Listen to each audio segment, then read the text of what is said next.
Bismillahirrahmanirrahim. Assalamualaikum warahmatullahi wabarakatuh. Alhamdulillah anak-anakku sekalian, pada kesempatan kali ini kita bisa bertemu kembali ya, meskipun pertemuan kita pertemuan di dunia virtual. Di sini Bapak akan menyampaikan materi mengenai sholat jenazah. Sebagai orang yang hidup, ada beberapa kewajiban yang perlu dilakukan oleh kita dalam urusan jenazah. Terutama yang pertama, pada saat jenazah menjelang kematiannya, wajib bagi kita untuk mendampinginya dalam rangka mentalkinkan. Mentalkinkan itu agar kita bisa memberikan bimbingan kepada orang yang akan meninggal, terutama bagi keluarga kita, orang-orang yang kita kasihi. Kita bisa membimbing mereka untuk mengucapkan kalimat-kalimat tauhid, kalimat-kalimat thayyibah, atau Allah, atau istighfar, atau la ilaha illallah. Karena ada sebuah hadis yang mengatakan kepada kita bahwa man kana akhiru kalamihi la ilaha illallah dakhalal jannah. Nabi di sini mengatakan bahwa siapa saja yang di akhir hayatnya mengucapkan kalimat la ilaha illallah, maka akan dijaminkan untuk bisa memasuki surganya. Kemudian pada saat jenazah tersebut sudah meninggal, kita yang hidup ini masuknya ke dalam kewajiban yang fardu kifayah. Ada dua kewajiban atau fardu yang ada dalam Islam itu. Yang pertama fardu ain dan fardu kifayah.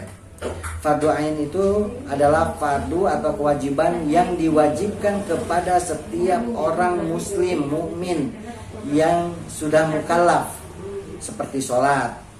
Itu kan sholat itu udah diwajibkan kepada setiap mukmin yang sudah memenuhi syaratnya untuk melaksanakan sholat. Kecuali mungkin bagi perempuan yang berhalangan. Saum termasuk juga adalah kewajiban fardu ain yang harus dilaksanakan oleh setiap mukmin muslim yang sudah berkewajiban untuk melaksanakannya. Kemudian ada juga fardu kifayah.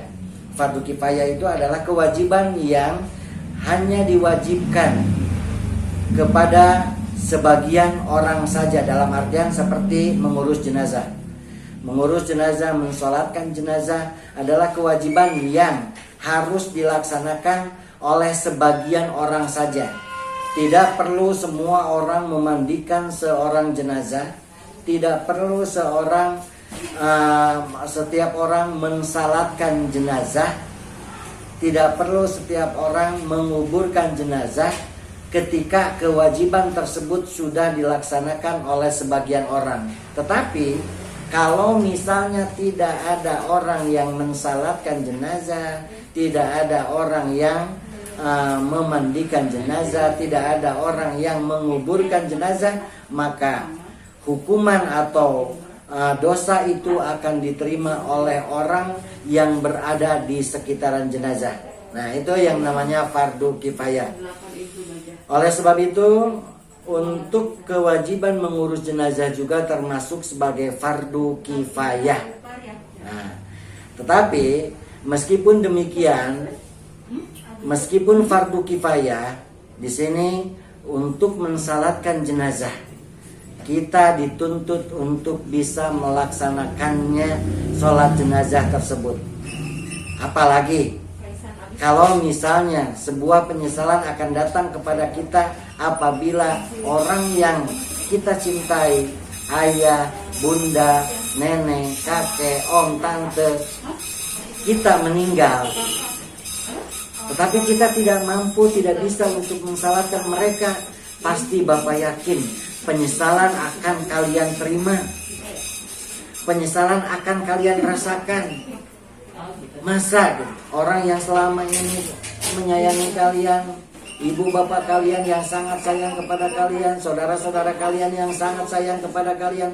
Pada saat mereka meninggal, kalian tidak bisa mensalatkan mereka. Karena apa? Karena kalian tidak bisa tata cara melaksanakan sholat jenazah. Oleh sebab itu anak-anakku sekalian, di sini sudah selayaknya dari mulai kelas 2 setelah kalian mengetahui bagaimana tata cara sholat wajib, saatnya kalian untuk belajar bagaimana tata cara sholat jenazah. Ini sholat jenazah ini adalah sholat yang sesuatu yang berbeda dilaksanakannya, karena tidak ada ruku, tidak ada sujud dalam pelaksanaan sholat jenazah. Sholat jenazah terdiri dari 4 takbir, hanya takbir saja. Kemudian kalau untuk posisi jenazah, posisi imam, jenazah ditempatkan di depan. Untuk yang laki-laki, maka imam harus berada di kepala, di leher kepala dari si jenazah. Kalau untuk jenazah perempuan, posisi imam harus berada di perut dari jenazah perempuan itu sendiri. Kemudian tadi dikatakan bahwa sholat jenazah itu terdiri dari 4 takbir. Takbir pertama Allahu Akbar, kita membaca Al-Fatihah, Bismillahirrahmanirrahim, tapi dengan sir, tidak dizaharkan. Waladhdallin, amin, Allahu Akbar. Masuk ke takbir kedua, kita membaca sholawat kepada Nabi. Allahumma sholli ala Muhammad wa ala alihi wa ashabihi wa ala alihi wa ashabihi wa man tabi'ahum, atau Allahumma sholli ala Muhammad wa ala ali Muhammad kama shallaita ala Ibrahim wa ala ali Ibrahim wa barik ala Muhammad wa ala ali Muhammad kama barakta ala Ibrahim wa ala ali Ibrahim innaka Hamidum Majid. Allahu Akbar. Takbir ketiga kita membaca Allahumma gfir lahu warhamhu wa'afihi wa'fu anhu wa akrim nuzulahu wa wasi' madkhalahu, sampai nanti akan ada penjelasan khusus tentang doa-doa yang akan dibaca dalam pelaksanaan sholat jenazah. Itu ada juga yang mengatakan kalau misalnya jenazah yang disolatkan itu adalah perempuan, maka diganti dengan Allahumma gfir laha warhamha wa'afiha wa'fu anha. Atau kalau misalnya kita mensolatkan 2 jenazah sekaligus, ada juga yang mengatakan bacaannya Allahumma gfir lahuma warhamhuma. Nah seperti itu. Atau kalau misalnya ada juga ketika terjadi bencana alam, kita mensolatkan jenazah secara massal lebih dari 3, maka kita membaca bacaannya Allahumma gfir lahum warhamhum wa'afihim wa'fu anhum wa akrim sampai akhir. Dan setelah itu kita membaca takbir lagi, Allahu Akbar. Takbir keempat kita membaca Allahumma la tahrimna ajrahu wa la taftinna ba'dahu waghfir lana walahu. Allahumma ja'alhu lana, kalau bayi itu ada doa khusus, Allahumma ja'alhu lana salafan wa faratan wa ajran. Kemudian diakhiri dengan doa Rabbana atina fid dunya hasanah wa fil akhirati hasanah wa qina adzabannar. Setelah itu, tanpa itu kita langsung mengucapkan salam ke kanan terlebih dahulu seperti halnya salam ketika sholat. Assalamualaikum warahmatullahi wabarakatuh. Assalamualaikum warahmatullahi wabarakatuh. Itulah anak-anakku sekalian, untuk materi sholat jenazah kita kali ini.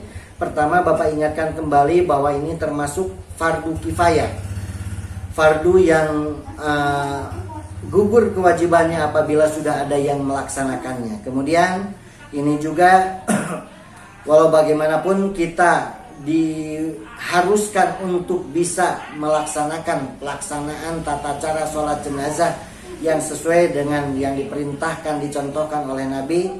Karena ini siapa tahu kita menjadi kewajiban bagi kita untuk bisa memberikan penghormatan terakhir dengan mensalatkan jenazah orang-orang yang kita cintai terutama. Dan kita pun bisa mensalatkan kaum muslimin wal muslimat yang meninggal. Anak-anakku sekalian, dimanapun kalian berada, itulah penyampaian materi sholat jenazah kali ini. Mudah-mudahan nanti kita akan bertemu di materi kedua dengan pembahasan bacaan-bacaan sholat jenazah yang lebih terperinci lagi. Bahkan nanti mungkin untuk video yang kedua kita akan melihat tutorial atau tata cara praktek dari pelaksanaan sholat jenazah itu sendiri. Terima kasih atas perhatiannya. Mohon untuk senantiasa kalian ingat dan sampai jumpa di video selanjutnya. Assalamualaikum warahmatullahi wabarakatuh.